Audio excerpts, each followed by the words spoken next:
Assalamu alaikum wa rahmatullah. Good morning, everyone. So, alhamdulillah, wa salatu wa salam ala rasulillah ala alihi wa sahbihi ajma'in. All praise and gratitude belongs to Allah. And we send praise and peace upon His messenger and his noble companions. I'd like to start today by just giving you some introductory comments so that the groundwork for today's conversation is laid. By profession, as was mentioned, I am a teacher, and I consider the primary difference between a teacher and a speaker the following. A teacher likes to engage in conversation, while a speaker may be very professional at putting people to sleep. So, I'm going to try to act like a teacher today. In other words, I'm going to try to spark as much conversation as possible. There are quite a few ideas I do want to share with all of you today, and maybe perhaps present a perspective that you may not have heard before. And that's really going to be the core of my attempt. Stuff that you could have read in a textbook or Googled and things like that, I'll probably go through it kind of quickly. And things that I think are unique perspectives that you might not get a chance to hear unless you come to a place like this, those are the things I'm going to try to highlight more so. Okay. Now, you may have questions, and I'm sure you do, that have nothing to do with what I talk about, and that's absolutely fine. And you may have already come here with a bunch of questions of your own. And I do encourage those kinds of questions, but I'd like to keep at least this conversation focused to what I'm sort of dictating. And in our breaks, in our breakout sessions, and especially the dedicated QA session, feel free to ask whatever you like. I don't claim to have the answer to any of your questions. What I can say is, hopefully I do have I can point you in the right direction for some of them, and perhaps if I can answer them, I will myself. Okay, so that's basically a little bit of an introductory orientation. Now let's talk about what my subject matter today is going to be. Basically, in this hour or less in this conversation, I have to share with you what Islam is about, and how to think about Islam. And what I'd ask all of you to do is to put your preconceived notions, and all of us have them, about everything, aside. Just pretend that you're like it was attempted that we're on a flight or something. Where you're sitting on a plane, next to you this guy, and you look at his like Abe Lincoln beard, and you say, "Hey, so what's that about?" And it's not Halloween, so what is that real? And then you say, and I say, "Okay, well, I'm Muslim. What's that? Never heard of it." Apparently you don't have CNN, but still.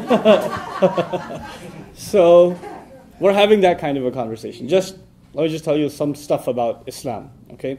And if somebody wants to know about Islam, the first thing they want to know about, or they should know about from a Muslim perspective, what's the priority?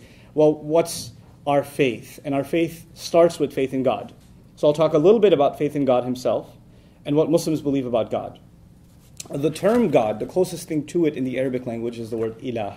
That's a sacred term. It's used in the declaration of Muslim faith. When somebody converts to Islam or accepts Islam, then they say this phrase, this Arabic phrase, La ilaha illallah, in which there's the term ilah. If you want to write that in English, it would be I-L-A-A-H, ilah. It's pretty easy to pronounce in English, okay? That's the generic term, you would say, closest to the word God in the English language. Now, the word ilah is pretty rich in Arabic because it means a few things. It means an entity that's worthy of worship, a deity. It also means the object of devotion and love. It actually also means someone you turn to in desperate times. It also means someone you are passionately in love with and can't stop thinking about. There's a slew of meaning that comes from the word ilah. And ilah literally also means the thing you lean on, what you lean on. In other words, when you're exhausted, you lean. So what you lean on is God. Now, for a lot of people who don't know that, they ask, well, we believe, or someone from another faith tradition might say, we believe God is love.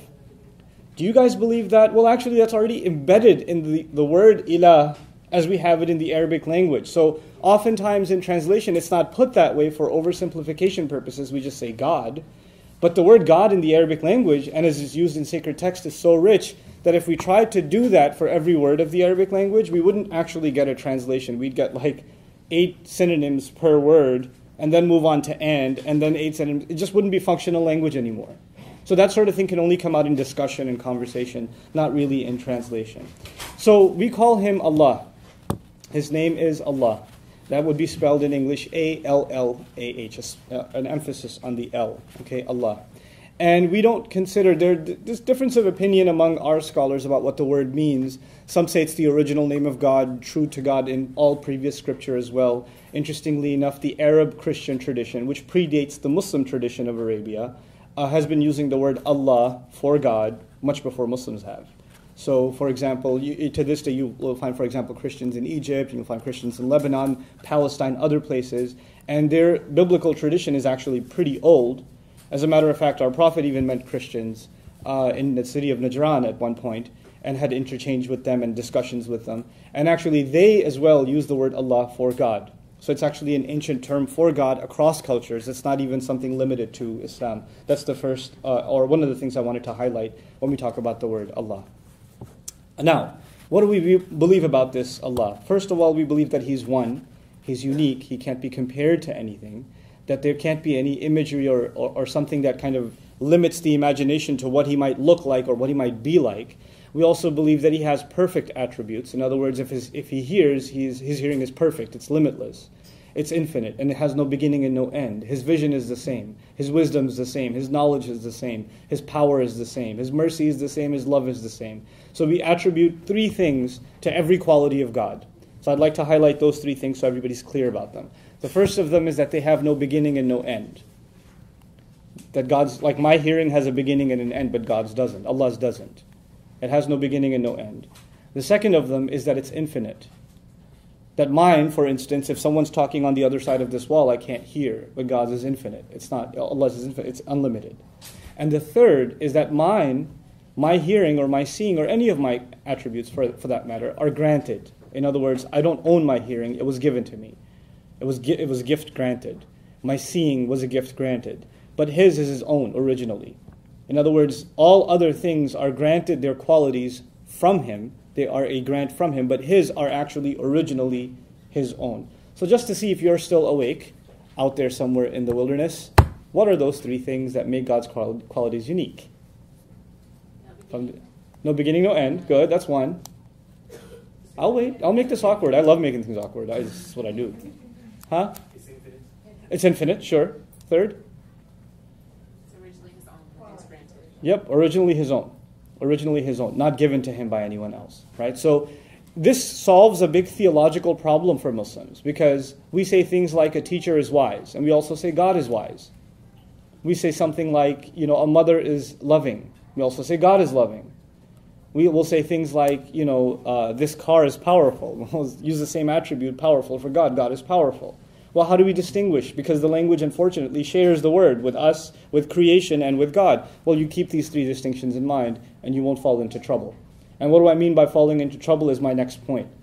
In any of these attributes of God, first of all, His oneness, His uniqueness, and in any of His other attributes, if the Muslim says that I attribute that sort of perfection in any way to anything else, then I'm committing the highest crime there is, blasphemy. That to the Muslim is blasphemous. You don't attribute that sort of perfection and that sort of limitless power in any way, shape, or form to anybody else except Allah Himself. No one else gets that. Everyone else that, for example, life, the living. So God's life is infinite, it has no beginning and no end, and it's His own. My life, however, is finite, it has a beginning and an end, and as a matter of fact, it was given to me. Right? So if I attribute eternal life to someone else, that has no beginning and no end, or something like that, then I've considered the act of blasphemy. Now, we don't use the word blasphemy in Muslim tradition much. Even Muslims from different cultures use the same Arabic word. And that's another tangential point, but only 18% of Muslims on the planet are Arabs. 82% or more, roughly, are non-Arabs. So this is a religion that spans Europe, Southeast Asia, the Africas. Obviously, there's a significant population in the West, here in the United States, also Australia. There's about 1 million Muslims in Australia. It's a global phenomenon. And it's not even an ethnic phenomenon. It's not limited to one ethnicity. And for many, many, many centuries, well over a millennium, the majority has been non-Arab. So even though it started in Arabia, the majority of the people that carry the religion, with no political ties to Arabia even, have actually been non-Arabs. Okay, so this act of blasphemy, of attributing something that equates something else to God, is called shirk. I'll spell that out for you too, S-H-I-R-K. So nothing worse for a Muslim, from his faith perspective, nothing worse than shirk. S-H-I-R-K. Sounds like Shrek, so that's easy to remember, right? Nothing worse than Shrek for Muslims. That'd be confusing. But anyway, so that's the first thing about God. His perfection in every possible way, and how we're not supposed to be doing shirk. But that still doesn't answer a very important question. What do Muslims think God wants from them? What do they think God wants? What's their purpose in life? Why do you put them here on the earth? What are they doing here? So a few things that I want to highlight that, again, I think are unique perspectives. Some of these things you might already know, some you may not. So I'm going to just kind of bullet list them, and so you have kind of a concise view of how we see things in our faith tradition as far as our relationship with God is concerned. The first of them is our purpose in life. Our purpose in life is to find God in ourselves and to engage in a continuous struggle to submit to His will, to accept the fact that we were brought on this earth, and the greatest joy we will ever find is to actually be in servitude to Him. If we can find that willingly ourselves, then we have found our purpose in life. Willing, consensual servitude to God in any respect He wants. Now, when we say someone completely submits to someone else, or someone's completely under somebody else's will, then in the social sense, we actually consider that a form of slavery. In any other context, take God out of the picture, when someone is in complete submission to somebody else's will, they do what somebody else says regardless of what area of life. In our jobs, there's at least a job description. Right? So if you're an accountant, sorry to pick on accountants, then you're only working a certain number of hours, and you're not going to be asked to mop the floor unless the economy is really bad. You're going to be, there's a particular set of things you're supposed to do. Beyond that, if you're told to do them, you say, that's not my job. I'm just an accountant, right? But when you're in absolute submission to another entity's will, in other words, you're in slavery, well, a slave owner can turn to the slave and say what? Mop the floor, do the accounting, wash the windows while you're at it, do my laundry, whatever. He cannot be told, that's beyond my job description, right? And obviously I'm using the term slavery and it has negative connotations, but I want you to understand something. That in one sense, we do actually proudly accept willing slavery to God as Muslims. We actually call ourselves abd in Arabic, literally meaning slave. I can't give you a politically correct translation, that's what it is. Abd literally means in Arabic, slave. And that is actually the call of God to us, accept yourselves as slaves of mine. Now the difference though is slavery, let's just compare slavery in every other context and slavery in the Muslim context to God. Slavery is willing or unwilling. Does someone enter into slavery willingly or unwillingly? Unwillingly. It's never like, hey, I've exhausted all other career paths, so might as well. No, it doesn't work that way. Never has, never will. Islam, our slavery to God is already unique because He's saying, فَمَنْ شَاءَ فَلْيُؤْمِنْ وَمَنْ شَاءَ فَلْيَكْفُرْ. By the way, whenever I quote something in Arabic, I'll translate immediately. Whoever wants, they can come and believe. Whoever wants, they can walk away. It's your choice. So it's already different because it's willing. Second, a slave would have to be a slave in every matter of life. Right? Everything he does is up to the master's whim. God basically says, it's very beautiful in Islamic literature, the Quran says, وَعَمِلُوا الصَّالِحَاتِ, which actually says they do the few good things expected of them. In other words, God didn't make a long, endless list of stuff you got to do. There's a very short list of do's and don'ts. Take care of this and you live your life. Take care of this and everything else, you do however you do it. And even those few things, they're actually very, very few. There are very, very few restrictions, and there are very, very few obligations. You meet those, and you're in the clear. Other than that, enjoy life. Do whatever else you want. And even in those few restrictions, what God continuously explains is He only put them there because not putting them there will put you in harm's way. Our scholars traditionally explain God's restrictions like medication for a sick child. Which child? I have 6 kids myself. Yeah, seriously, 6. What child ever likes to take medication? I mean, honestly. But is it necessary? Yeah, and it's painful sometimes too. And the mother is forcing cough medicine down her son's throat, and he's yelling and screaming, and he's saying, I hate you, Mom, I can't believe you're doing this to me, why would you do this to me, etc. But at the end of all of it, that is an act of love from a mother. It's a painful act of love, but it's still an act of love, because she knows something the child doesn't. She understands something the child doesn't. And in some sense, some of the restrictions of Islam are explained in that way. In other words, عَسَىٰ أَن تَكْرَهُوا شَيْئًا وَهُوَ خَيْرٌ لَكُمْ وَعَسَىٰ أَن تُحِبُّوا شَيْئًا وَهُوَ شَرٌ لَكُمْ. God says, maybe you hate something, but it's good for you. Maybe you really like something, but it's no good for you. Wallahu ya'lamu wa antum la ta'lamun. Allah knows and you don't. Just trust me. So it's not a long list of prohibitions, it's a short list, and outside of that, you're free to live your life. Now, so that's the first thing. The second thing about us and God is that He created two lives for us. There are two lives. There's a life of this world, and there's a life in the afterlife. We believe in an afterlife, heaven and hell, day of judgment. All of our deeds will be presented before God, and people are going to be begging for God's forgiveness. And nobody's actually making it to heaven in Muslim creed unless through God's love and forgiveness. Our deeds alone aren't enough. That's unanimous Muslim creed. Nobody disagrees with this point. The Prophet was explicit in saying this. In other words, we can do all the good we want in the world, it's still not enough. It's going to have to be God's mercy and love at the end that saves us. It's always been this way. This is not a new idea I'm presenting to you.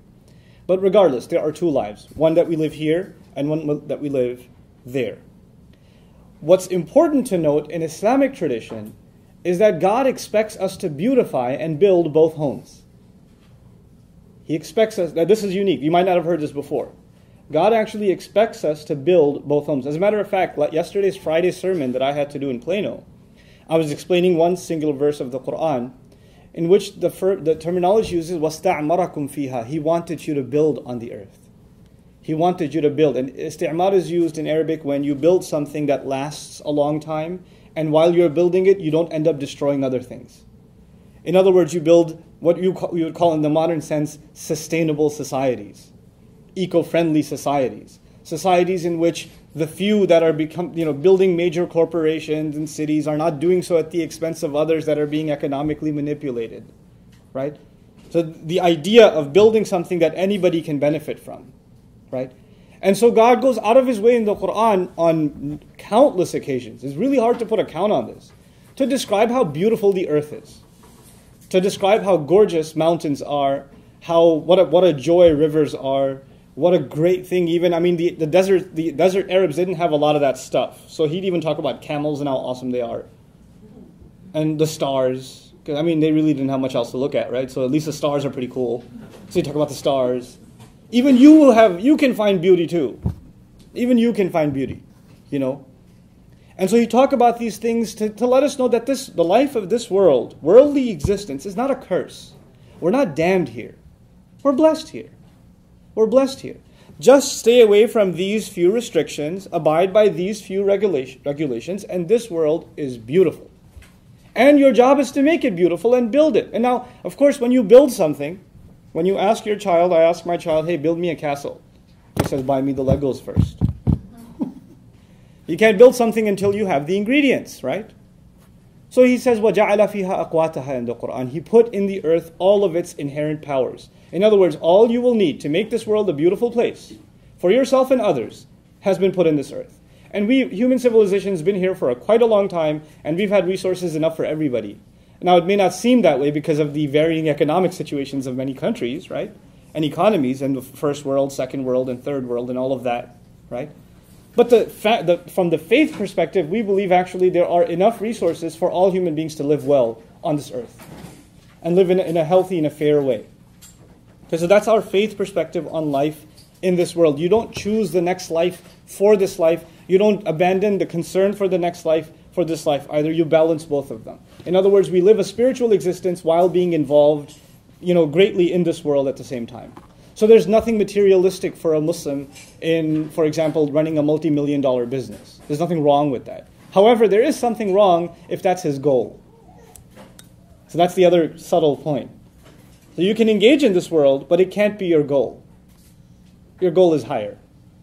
Your goal is to do something that benefits others. And your goal is, if you really want to build a home, your goal is to build your real home in heaven. And so all that you do here is only a means to get there. Okay, so do a good job and enjoy it while you're doing it here, but make sure you're building your next life.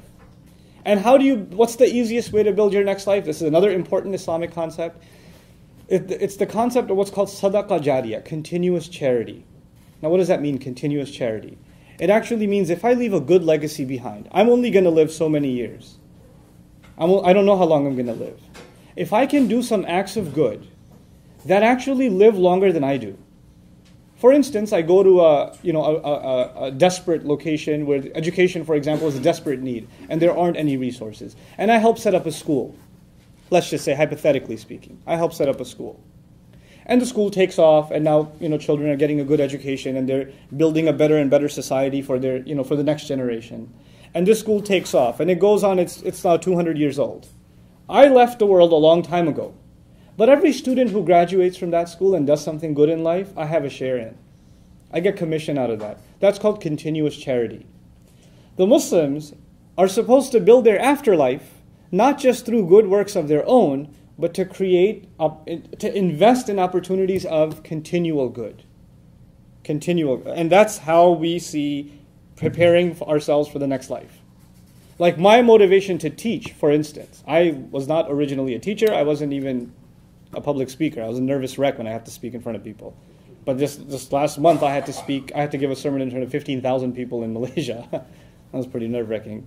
But I've pushed myself in this direction, and my teachers did also. And one of the most motivating instructions or teachings from our religion that pushed me in this direction was a saying of our Prophet, in which he said, Sallallahu Alaihi Wasallam, خَيْرُكُمْ مَنْ تَعَلَّمَ الْقُرْآنَ وَعَلَّمَهُ. The best of you are the ones who learn the Qur'an and teach it. The best people are the ones who learn this book of inspiration and give this inspiration to others so they can do awesome stuff. That's what I've been doing for the last, 12, 15 years. I lost count. That's what I've been doing. I also feel in our next session, not this session, but our next session, I'm going to talk to you about how I believe the Qur'an, one of the most popular books on the planet, like it or not, most popular book on the planet, most well-read by many statisticians, and if not the top, then up there, even if you disagree with the statistics, is actually one of the most misunderstood texts in world history. One of the most misunderstood and underestimated, overlooked, by Muslims and non-Muslims. And I'm going to highlight some of that stuff to you in our next session. Like what do I mean the Qur'an gets overlooked? Or some things in it just people don't even know what's there. Right? So we'll talk about that in the next session. Anyway, coming back to God's expectations from us. The first one was just a few restrictions. Don't do blasphemy. That's one expectation from God, right? The second one is build a good home here so you can build a good home there. And how do you build a good home here? By making sure you do things that benefit not just yourself but others. This is a fundamental concept in Islam. As a matter of fact, this really beautiful tradition in our history where we believe that there are sayings of the Prophet about the end of times and when there's going to be great war and catastrophe. The biblical version of that is the Armageddon and all of that sort of thing, right? So major catastrophic events happening in the world. And the Prophet said when the Antichrist shows up, and we believe in the Antichrist too, when he shows up and one of you is busy planting a seed. Now, the companions of the Prophet are sitting there listening. The Antichrist has just shown up. The devil manifest.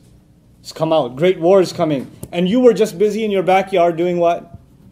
Planting a seed. What should you do? Drop it and run? He goes, no, finish planting the seed. He said, finish planting the seed. Now, what does he mean by that? He means don't be overwhelmed by world events. Things are looking pretty bad in the news, and they're going to look worse and worse and worse. And you're going to think, what is my insignificant good deed going to matter? Who's going to benefit from that? Don't underestimate the power of good. Just do it. And you may not even live to see that tree. You may not even live to see it.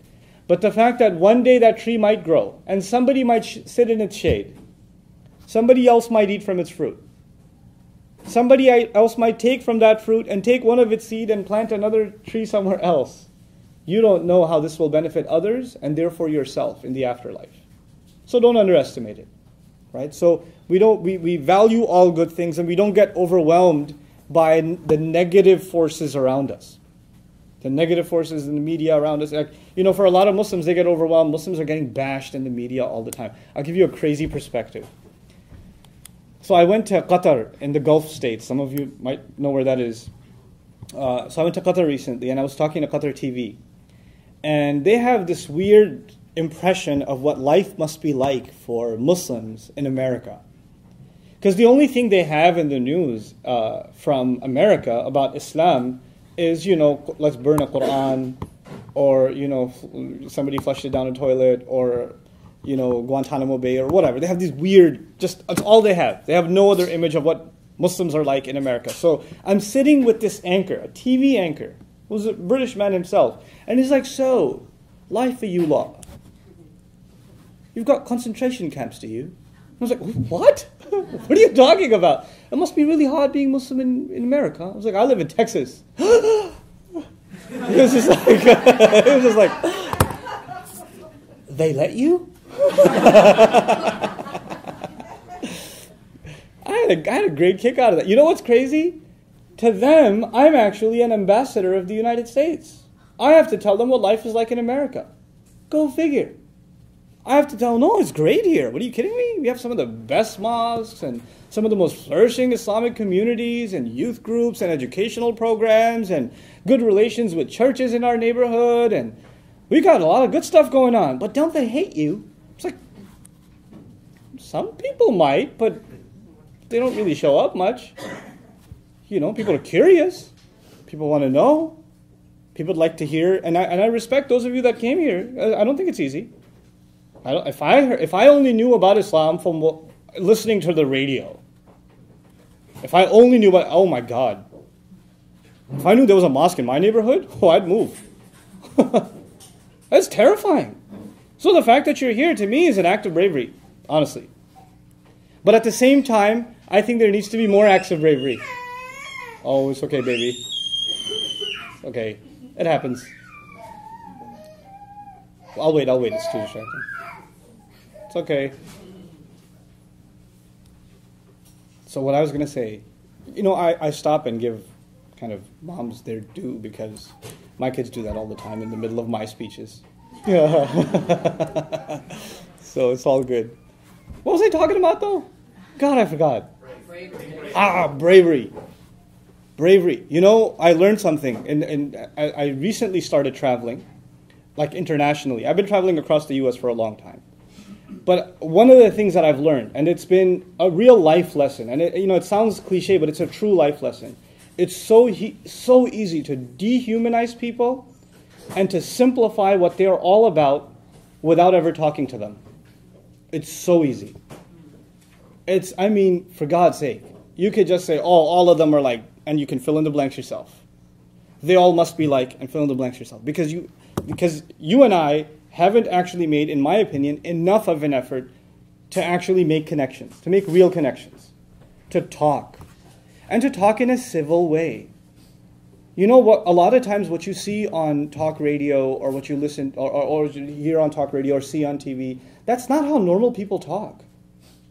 That kind of overly aggressive, I'm going to shove this in your face, I'm going to put you down, I'm going to show people how evil you are.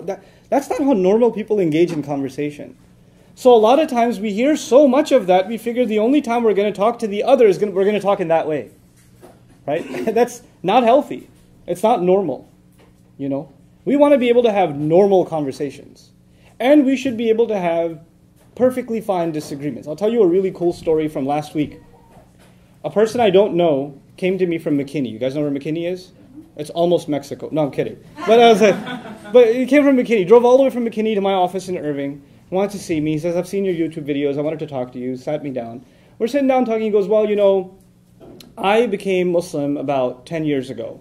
And that's around the same time that my wife, who was Muslim, converted to Christianity. We hadn't met each other yet. So they met each other in college. And they got married. And around 5 months after, he became a Muslim from Christianity, and she became a Christian from Islam. And they got married. Okay? And they have, 3 kids, and they're living together, and he's very devout in his Islam, and she's very devout in her Christianity. Her dad went on to become a pastor, and her brother's becoming one too, and they're very devout in their Christianity. And they talk about their faith all the time, but they never fight. They talk about their faith all the time, and their disagreements. But they never fight. And he, as a matter of fact, for the last 10 years has been going to church with her. He doesn't join the worship service, the prayer service. He'll listen to the sermon every single week. Everybody at the church knows the guy. Everybody. And I hear that and I say, man, people need to know about people like you.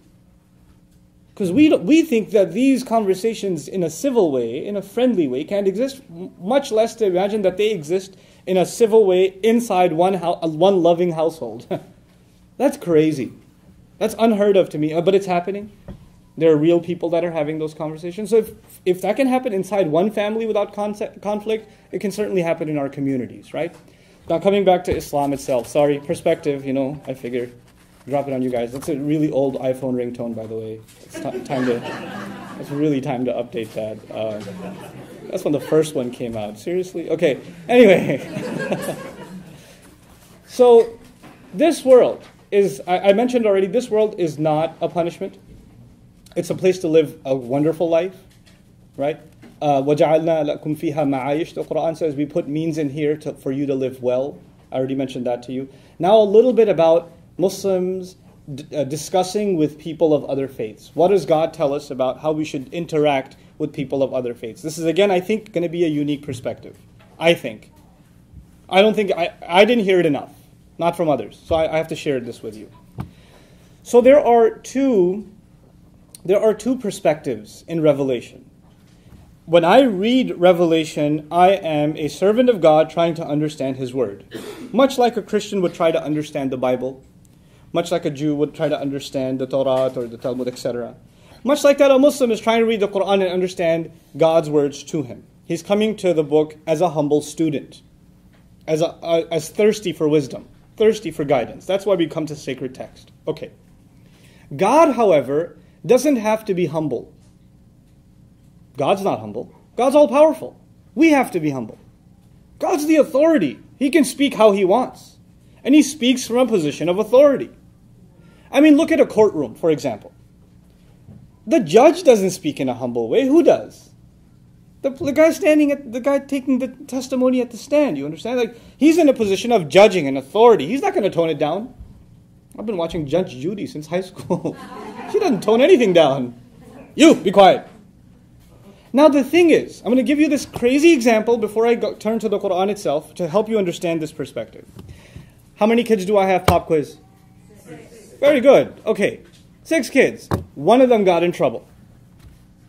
And I say, come here, young lady. How come you didn't show me your report card? What's that about? How come your teacher had to call me and tell me? How come I'm talking to her? And she's standing there. I'm so sorry. And then my other daughter walks in and goes, yeah. You should have shown it the first time, young lady. Now at that point, who's also in trouble? Excuse me? When did you become me? Who do you think you are? I speak from a position of authority. And just because she agrees with me or she's my daughter, we have a relationship, does not grant her the same what? Authority. It doesn't. Revelation speaks from authority. The reader of Revelation is not granted that authority. You understand? Now let's talk about an example. God in the Quran finds, for instance, and I'm not going to wash it down for you, I'm just going to tell you like it is. God in the Quran, for instance, teaches Muslims that attributing a son to God it angers Him. It's beneath Him. That having a child is a quality of creation, and those who say it are engaged in blasphemy. Oh my God, if I tell that to a Christian friend. It's in the Quran. I can even cite the verses for you, chapter 19, read the ending. Have fun. Now here's the thing. Here's a story from the prophetic times. Just to put things in perspective. A group of Christians heard that a man in Arabia is claiming to be a prophet. Claims that the angel Gabriel came and gave him revelation. And it confirms previous scripture that was given to Moses and Jesus. And talks about all previous prophets that of notice. And especially Arab prophets that aren't even mentioned in the Bible. And says that it's a confirmation of all previous scripture, and he's claiming that this revelation, for all those who have previous scripture, will find confirmation of their truth in it. So they say, let's check it out. So a group of learned Christians from a place called Najran in Arabia traveled to Medina, where the Prophet was, to meet with him and say, what are you talking about? We're Christians. We believe in revelation. What is this thing you call revelation? Let us see. Now, they didn't have hotels back then. Those are some really squeaky chairs. Hold on, let the squeaks end and then I'll talk. Because this is a fun story, I don't want you to be distracted. Okay. So these Christians came and they want to engage the Prophet and his claims in dialogue. They didn't have hotels back then. Guess where they stayed for the few weeks that they were in Medina? In the mosque. They were kept in the mosque. They were guests of the mosque. And they were to pray because these are obviously people of religion, people of faith. So on a daily basis, they are going to engage in their Christian acts of worship. Guess where they prayed? In the mosque. By the Prophet's dictate. And guess who they prayed to? Jesus. Openly. Out loud. The companions of the Prophet hearing Jesus being prayed to where? Inside the mosque. Inside the mosque. And the revelation itself says that when anyone says, Ar-Rahman, the most loving, merciful, took a son, the heavens shake. That's how offensive God describes it in the Quran. But that's God's perspective. And the Prophet and the companions are just human beings. His wrath cannot turn into what? Our wrath. We still have to deal with our neighbor with love. And what they believe that's between them and God, not between them and us. We don't. So God can pass judgments, and He has the power to. He passes judgments in all revelation. Sure. You can disagree with those judgments, and they may be up to discussion. But the fact that we don't have the authority to take that rage and convert it into ours, that's important. Because that to us is blasphemy. Because now you're saying, I share in God's control, in God's authority. Unfortunately, there are people who read God's word in other religions too. And they don't understand this very important point. They start drawing from the authority of God and start exacting that authority for themselves. It's a very tragic thing. And it leads to a lot of hateful speech. All right. We'll do. So, when we study the Quran, we study it from the perspective of humble students, was my next point. We understand the Quran from the perspective of humble students, not from a position of judging others. That's up to him. Let his revelation judge. Between you and him, you work that out. That's not my domain. That's not what I'm there for. Does Islam preach respect for other faiths? A funeral service was passing by and the Prophet was sitting. It was a Jewish girl who died. He stood up. When he stood up, the companion said, "Why are you standing? It's a Jewish girl." And he said, "Is she not a human?" And he was teaching them. "Is she not a child of Adam?" And he stood up. And he made them stand. Out of respect. The religion preaches, it teaches respect for others. It even teaches respect for people who act ignorantly, who act or say hateful things. A man shows up to the prophetic mosque. The Prophet's mosque now is one of the most grand structures and most revered, sacred sites for Muslims in the world. At the time the Prophet was still there, a man walks into the mosque, goes in a corner and starts urinating. In his presence. The companions get up and are about to tackle this guy, and he says, "Wait, let him finish." And the guy finishes, and he's walking away. And he pulled him to the side and said, "My dear brother, this place is sacred, we pray here. It would be wise to not do such a thing here in the future, if you could." Nothing else. The guy became Muslim. Because there's a way to deal with others. Now, why am I sharing these stories with you? Because we're living in times of very low tolerance. We're living in times of very, very low tolerance. The first thing needed, when you want to understand someone else, is you have to humanize them. You have to see them as a decent person. You have to see them as a fellow, not just a fellow human being, in our case, even fellow citizens. People that have the same concerns. People that want the best for their neighborhood, their city, even their country. If you don't see them that way, there's no point in conversation, because the preconceived notions can override any hopes of civil conversation. They override them. They undo them. And so these are a few things that I thought were priority in highlighting in our conversation today. Of course, Muslims pray 5 times a day. We fast in the month of Ramadan. We have this really, really cool ritual called the Hajj. I'd love to tell you all about it. It's the commemoration, it's the celebration of the legacy of Abraham and his sacrifice. Right? Those of you that come from Judeo-Christian backgrounds believe in Abraham and his sacrifice, of the many sacrifices he made for the sake of God. We have this yearly worldwide convention that celebrates his sacrifices. It's called Hajj. We go and we sacrifice animals in the millions and give them in charity in Mecca. We actually go around, if you've seen pictures of Mecca, that house we believe was built by Abraham. The animals we sacrifice are actually a commemoration of the alternate sacrifice he made. We give the animals in charity. And then on top of that, we pass by these 3 places and we pebble. There are 3 monuments, and we pebble them. They're considered pebbling the devil. It actually commemorates that when he was taking his son for the sacrifice, the devil came to him 3 times and tried to stop him. And symbolically, he threw pebbles at the devil to shoo it away, because he was going to make a sacrifice for the sake of God. And that's a part of our ritual at Hajj, at that pilgrimage. So actually, Abraham is a really heavy figure in Islamic discourse. We consider ourselves a very Abrahamic faith. Abraham is a very, very, very big deal. And Muhammad himself, may peace and blessings of Allah be upon him, is a descendant of Abraham from the line of Ishmael, which is another fun conversation. But anyway. But as I leave you, because in the next session I'm going to talk to you guys about the Quran, and now I'll just take open questions from you guys. As I leave you, I just want to say one more thing. Most people don't know. The most talked about person in the Quran, is Moses. Moses is a really big deal to us. He's a really big deal to us. And, by the way, far more, and Muhammad, by the way, by name, is only mentioned 4 times in the whole book. Moses, there's over 70 passages about him. You know why I mentioned that? I mentioned that because a lot of people think Muslims are anti-Semitic. They hate Jews. Moses. We can't. The phrase sons of Israel, Israel, we believe is a prophet. His other name is Yaqub, Jacob.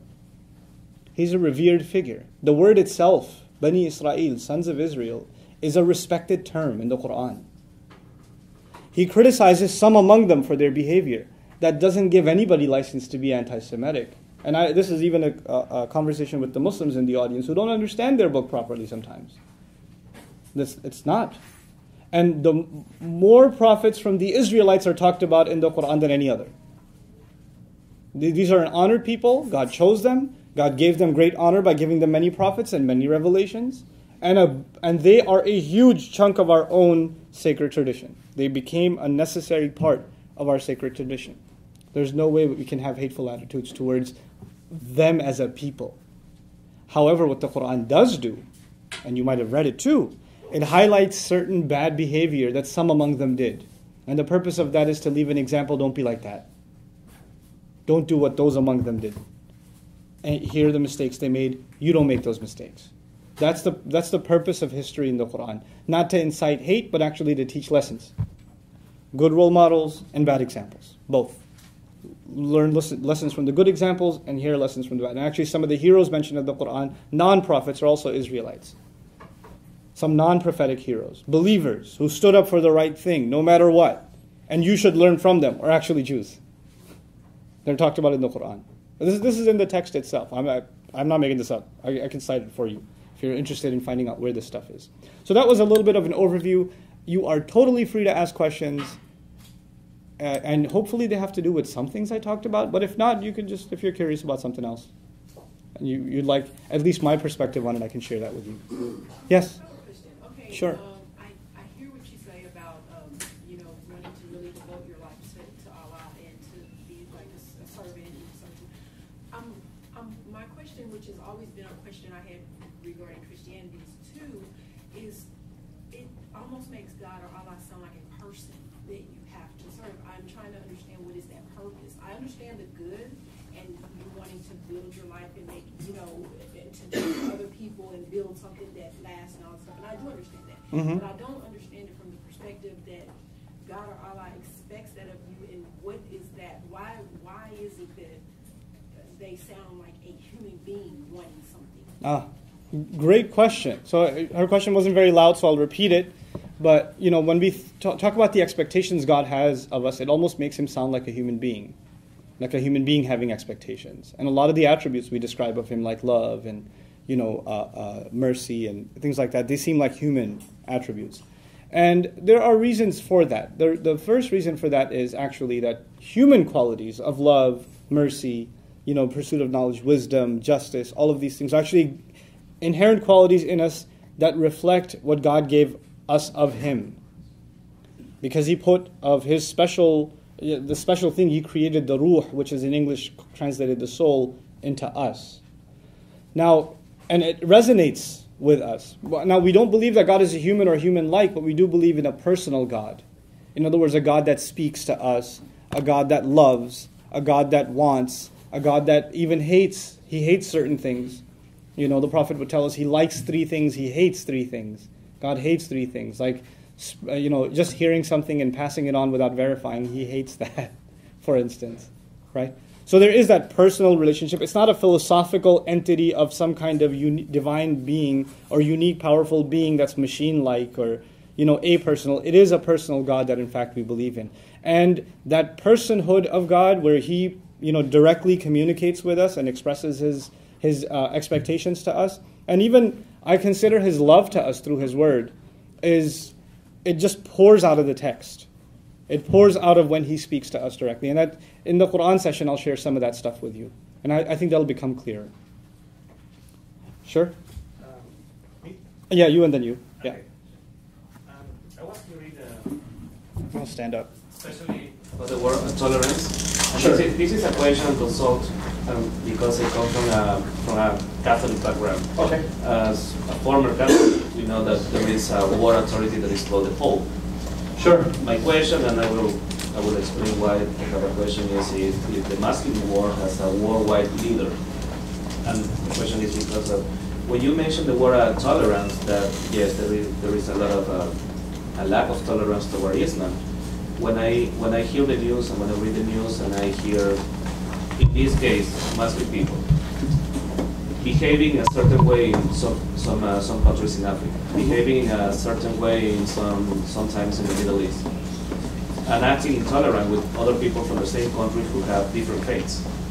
I mean, who is leading them? You know what I mean? It's not, of course, it's not a situation, a problem. It's a situation that happened before in the Christian world, especially in the Middle Ages. Right. Intolerance towards other groups of people. Sure. My question: why is this happening? Well, I think the postmodern context is a very difficult context for, not just for religious groups, but for countries and nations. The world is recalibrated, right? And what religion meant 100 years ago is not what it means now. And the way that religious communities are organized, it actually also has a lot to do with the kind of stability a country enjoys or doesn't enjoy. So for instance, you'll find at certain points there are massive riots in the Muslim world over some religious issue, right? And there are violence breaking out, cars being flipped over and burned, and all kinds of crazy stuff happening.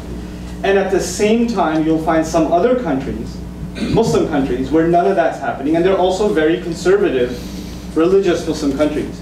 And if you look at the differences between them, it's pretty interesting. It actually is directly correspondent to the number of educational institutions, infrastructure, transparency of government, et cetera, et cetera. So for example, when riots were happening in, over, you know, this YouTube video thing, if you remember maybe almost a year ago now, right? Riots were happening in Libya, in Pakistan, and Bangladesh, all over the world, right? Turkey was calm, and Malaysia was calm, Indonesia was okay, there's no big deal, nothing. Why? Because, and they're also very Islamic governments. They're very religious countries.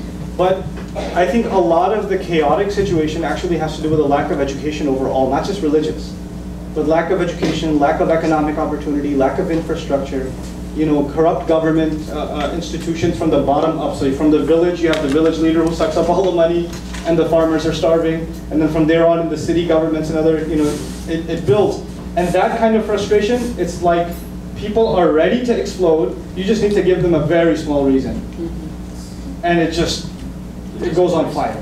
And this is really, and it's continuously happening, right? It's continuously happening for this reason. Like the Arab Spring, there's a lot of talk about the Arab Spring, right? And what it means and how it's going on. Look, the undercurrents of the Arab Spring are not religious. The undercurrents of the Arab Spring are, you have dictatorial governments that have been economically suffocating their people for a long, long, long time.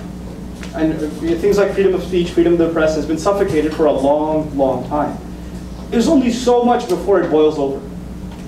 There's only so much. You know, in the Quran we learn, interestingly, that the Pharaoh, who enslaved who? You guys should know this.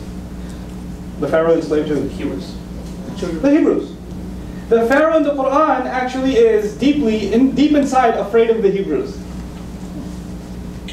And we're like, what? He's enslaved them, he's got them on lockdown, he can slaughter them when he wants. But he's afraid of an uprising. He's afraid of an uprising. The people you oppress the most are the people you're scared of the most, actually. Right? So that's on the political front, but that does make for some pretty interesting conversation. I'll take a written question, and then I'll take your question, sir. So there was a question. Is it true that you pray to both evil angel and God angels? So why would you pray to evil in your faith? Do you believe God is a schemer? No, we don't pray to angels, and we don't actually believe there are such a thing as evil angels also. And we certainly don't pray to angels. We believe angels are servants of God in some sense like we are. And they carry out God's commandments, so we don't pray to them. The only one we rely on and pray to is God himself. Do we believe God is a schemer? The Quran's response to that actually is وَمَكَرُوا وَمَكَرَ اللَّهُ وَاللَّهُ خَيْرُ الْمَاكِرِينَ. It's beautiful. He says people who scheme evil make their plots, and Allah makes a plot to undo all of their plots. So we learn in the Quran on multiple occasions that God does extensively and secretly plan against enemies. That's only when they have an elaborate plan. You know, and then at the end of it, he says, "Wallahu khairul makirin," and God is the best of all planners. At one time, Jews, Christians, and Muslims lived in peace, harmony, as readers from the book. When was this? What happened? Well, it wasn't that long ago. I mean, I had one of my teachers is Palestinian. He comes back and forth from to the U.S. He teaches a little bit and he goes back. He's about 60 years old. So he was living in Jerusalem pre-occupation. So before the Israeli occupation, he was living there. And his neighbors were Jewish and Christian. And they got together for tea every morning. Then the bell rang for the church. And then the Christian friend would go pray there. And the Jewish friend would go to the synagogue and pray. And he'd go to the mosque and they'd come back and play chess together. And this was the life. I mean, can you imagine? This seems like some hypothetical, crazy fantasy world where Muslims, Jews, and Christians were hanging out with each other in the Arab world. Are you insane? Yeah, this was actually happening 60 years ago. This was our world. This is not some ancient times that are long gone. And if it happened then, it can happen now. It can. It's just we think these things have become so difficult, and I honestly think it's a direct result of alienation. People don't actually talk to each other. People don't talk to each other. You'd be surprised how many barriers that breaks. Anyway, so yeah, what happened was stuff. How do Muslims or Islam view homosexuality? It's a good question. Why do you pray 5 times per day? Shouldn't people pray simultaneously? I'll address both of these, okay? So why do we pray 5 times a day? We actually pray at least 5 times a day, and we pray spontaneously all the time. That hopefully answers that question. So you got to meet a minimum requirement. Okay? You meet a minimum requirement, you show up, you know, and you report back to God after a few hours and say, hey, Lord, I did this. And you recite his revelation, stand in front of him, drop everything else, refuel like a car, then go back out there. Then engage the world, and a few hours later come back, talk to him again, drop everything else, refuel, go do it again. So that's 5 times a day. And we do, as a matter of fact, pray spontaneously all the time.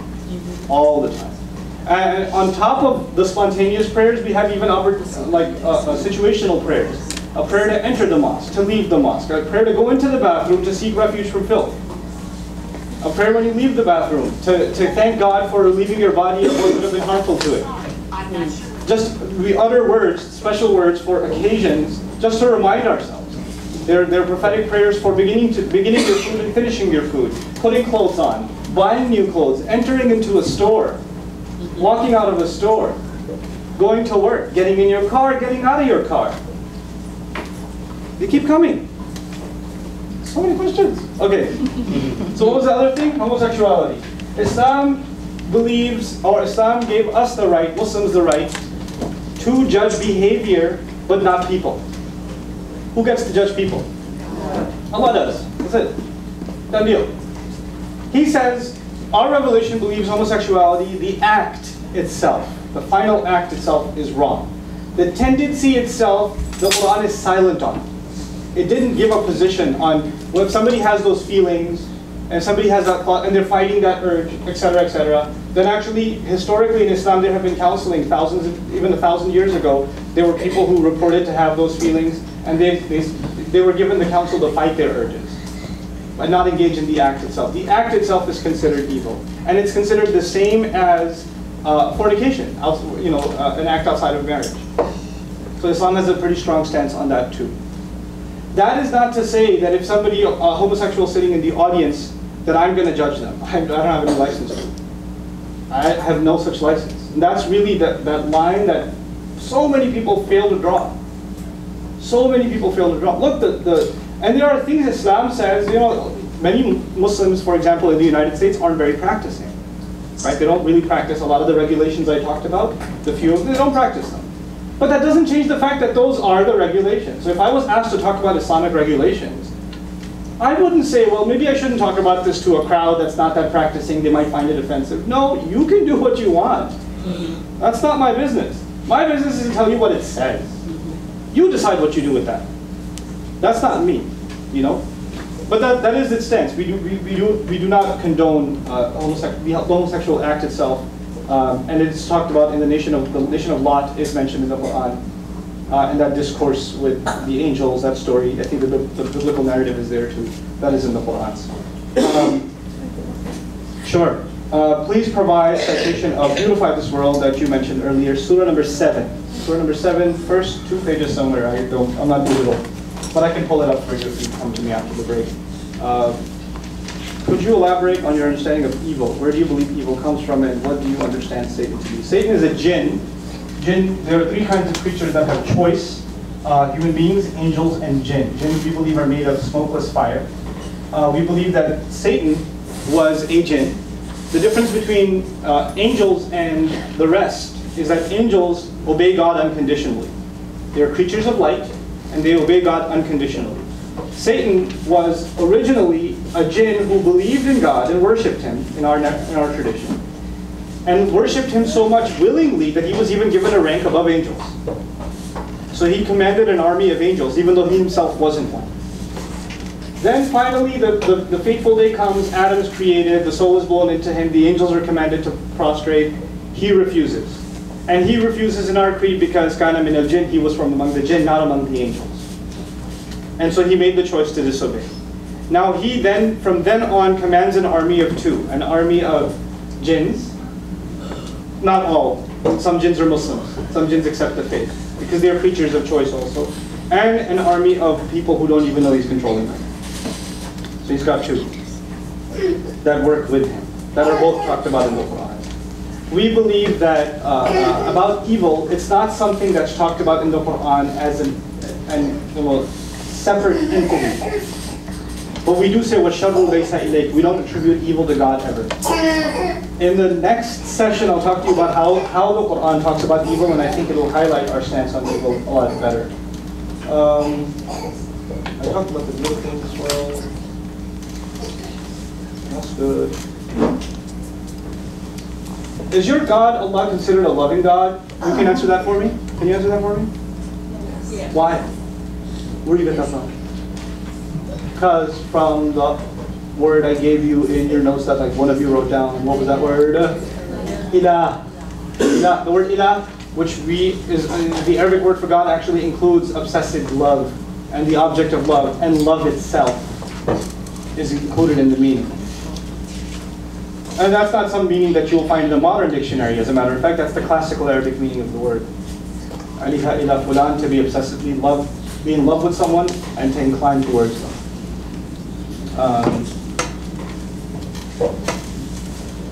Is your God considered a loving God or a mean, angry God, as in he punishes people for their sins?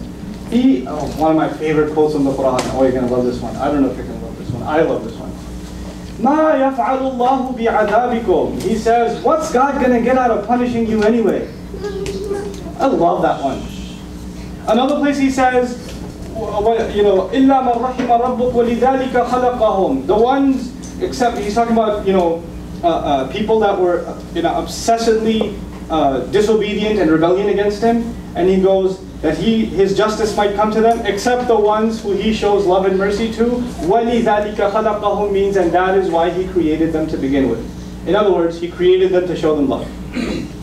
The purpose of human beings, one of their purposes, on the one hand, turn to me in slavery, on the other, so I can show you love and mercy. It's the function. God is not out to destroy people, or to throw them in hell and fill hellfire with them. And this fire needs some fuel. It's not like that. One of the my favorite traditions of the Prophet. Oh, this one's awesome. We believe heaven has levels. 7 heavens. Okay, there are 7 levels of paradise, of heaven. So when people go to heaven, good people, economy class heaven, then there's like deluxe, premium, and there's the elite, golden package, platinum, whatever, There's the 7th heaven. And the Prophet would describe the distance between the first and the 2nd heaven is like the distance between the earth and the stars. So they're far ways apart, right? And of course you would imagine the highest kind of heaven would be for what kind of people? Like super awesome people, in other words, not myself. Like these must be some really, really good people that are up in where? The 7th heaven, the highest heaven there is. The Prophet tells us that God built a house in the 7th heaven for every human being on this earth. He built a house on the 7th heaven for every human being since Adam. Some people didn't want to go. Some people just refused. The house is waiting though. You know what that tells you? What that tells you is God has an expectation that you'll make it. He's already signed you on, not signed you off. You know how some teachers write you off? Sometimes parents write their kids off. He's not written us off. You don't build a house for someone if you don't expect them to show up. He built it. It's waiting. It's waiting. So we don't even aspire for the lowest. We aspire for the highest. Yeah. So is there any concept of purgatory? No. But there's a temporary place on Judgment Day called Ashabul A'raf, the heights. It's called. The 7th chapter begins with that. It's a brief reference to that, which means on Judgment Day there are people whose deeds are weighed and their forgiveness and all of that, and some people end up exactly at middle. Just enough good, just enough bad, and the scales are even, and they're not flipping to either side. And they're on top of these heights, and they can see hell on the one side and heaven on the other. And then they pray to God, and then Allah, heaven. Yeah. Going back to the question that someone asked about with angels and archangels, you said, I don't quite know what you said that prompted me to think of it, but then you said you believe Satan is a jinn. That's right. He commands other jinns. Right. So angels are good beings of light that obey God's every command. That's right. Do you not believe, I guess you would say, like in demons, or are the jinns? The closest thing to demons would be jinns. So they're kind of like, would you believe, or would you say they're like bad, unseen things that can move in our lives? Sure. Sure. Jinns. Yeah. Okay, sure. so We also believe that they don't have power over us.